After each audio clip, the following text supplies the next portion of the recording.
When I very first came in July 2006, there was certainly some optimism, but I think there was also a lot of fear that the situation was very fragile, that it could easily have slipped back. At that stage, the ceasefire, it was a ceasefire, but there was no comprehensive peace agreement, there was no interim constitution initially. So when I first came, there was this sense that the whole thing might collapse at any minute, and it needed a lot of support, a lot of propping up, and I saw it very much as something where the UK could mobilise international support and mobilise what became UNMIN further down the track, help to mobilise the EU. But since 2008, that sense of kind of national purpose and national unity in the broad sense of we have a shared goal, we have this common objective, the roadmap is in our peace agreement, we've got to take this to its conclusion. Since April 2008, that sense has begun to increasingly fracture. I think people are questioning things that they signed up to in the beginning. Things have not been implemented. New agreements have been sort of piled one on top of the first agreement, and even those things have not been fully implemented. Mm-hmm. And so that has left, I think, an increasing sense of doubt now that the process is stuck. It seems to be kind of going round in circles. Nobody's walked away from it.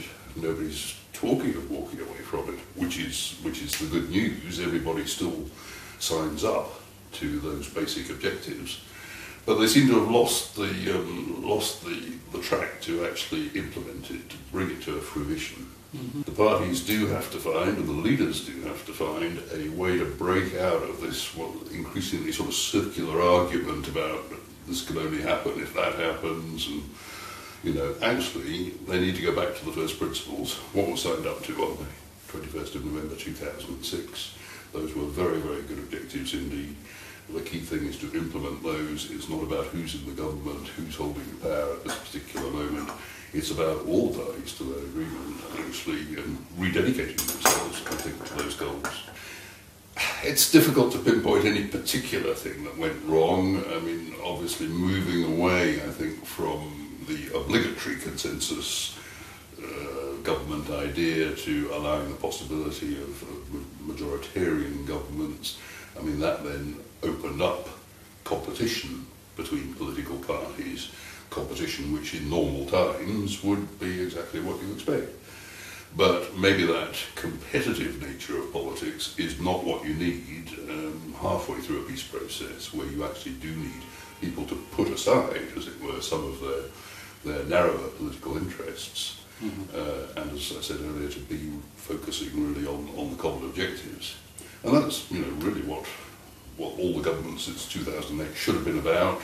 The one which may or may not be elected this afternoon in Parliament, again, it's essentially a transitional arrangement. It's holding the place, keeping the country functioning while the constitution is settled, while the issues of managed competence are settled, all those things are done. But the parties have lost sight of that.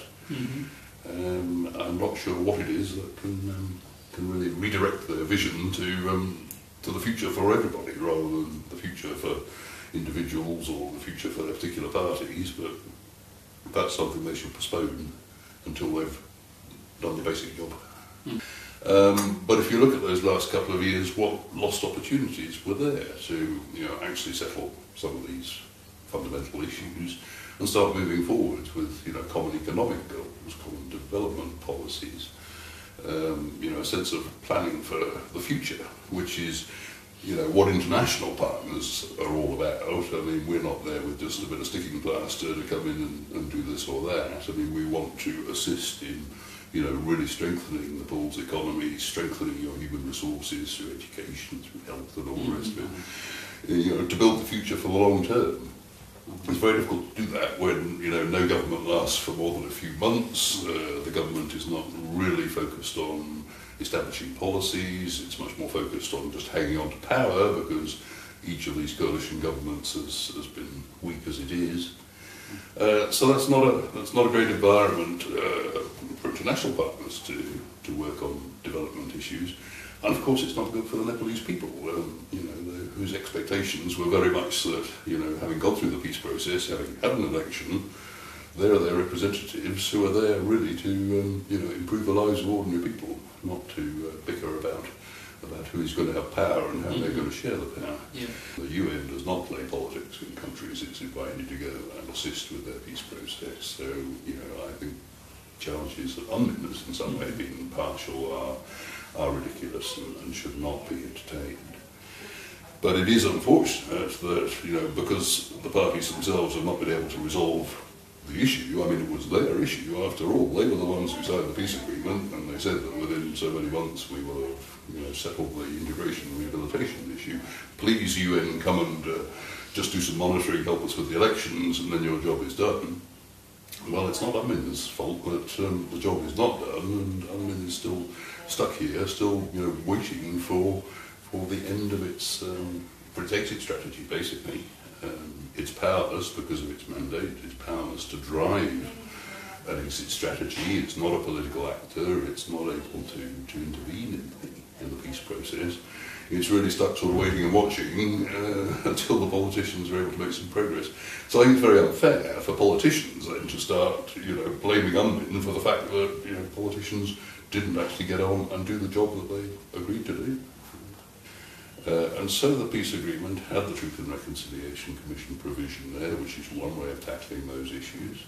It had the Disappearances Commission foreseen there. It had various other commissions, of course, as well, that would be looking at issues of discriminated groups of various sorts, dialects, women, so on and so on. The National Human Rights Commission, all those are there as part of building that kind of structure of good, solid compliance with human rights issues. And the progress has been patchy, I think, if one is honest about that. Why have we waited 4 years to see a Truth and Reconciliation Commission and a Disappearances Commission? Why? The legislation has been sort of drafted a couple of times, and there's another draft now sitting in the Parliament apparently, but Parliament doesn't have time or what to talk about what it seems to me is a very, very important issue for Nepal. I mean, it's not for the benefit of foreigners, it is actually for the benefit of Nepal that these things are not brushed under the carpet. We don't pretend they never happen. You can't just say, well, we forgive and forget, it's all in the past. Because it's not, it comes back and bites you, as we've seen ourselves in our own country, where we've had a very long-running conflict, and as we're seeing now in some of the peacekeeping missions that we're involved in ourselves, Iraq, Afghanistan and so on, these things come back and bite you if they're not dealt with. Of course human rights abuses take place in a conflict, it's inevitable, but the key thing is that you try and clean that up as best you can afterwards. You clean out your institutions that committed those abuses, you deal with individual perpetrators, and you give the victims a sense that the state takes responsibility for the fact that your rights were trampled on. I think there's more work to be done there. Get those commissions functioning, actually bring some cases to court. Some of the worst perpetrators, should be answerable in front of an impartial court of law. It's not happening. Not a single person in this country has been put on trial yet for human rights abuses during the conflict. And I think if you have that impunity, that then starts to create a climate and a culture where new human rights abuses are committed. People feel safe. Nothing's going to happen to me. I can beat somebody up, or I can murder somebody for whatever personal score I might be settling, or whatever it may be, and I'll get away with it because look at the last lot. They got away with it. So it's it's just basic kind of rule of law stuff that the state has to be prepared to stand strong on these things. So at the moment I suspect it's just a kind of conspiracy amongst all sides that this is going to be painful and it's going to be difficult and we don't want to do it. But is that good enough for the Nepali people? I mean, ultimately it is for the Nepali people to say that's not good enough, frankly. We want our rights protected in future. And as part of that protection, we really want to make sure we've cleaned up some of these past issues. I don't think it's being prescriptive to say, for the health of your peace process, it would be good if you did X, Y, and Z. Whether it's on human rights issues or whether it's on demobilising former competence or whatever it may be. That's not very prescriptive. That's just stating the obvious, really. Now, at various points for various politicians, being told the obvious may not be welcome because they don't want to do those things. But it's no good then, blaming the messenger. Yeah.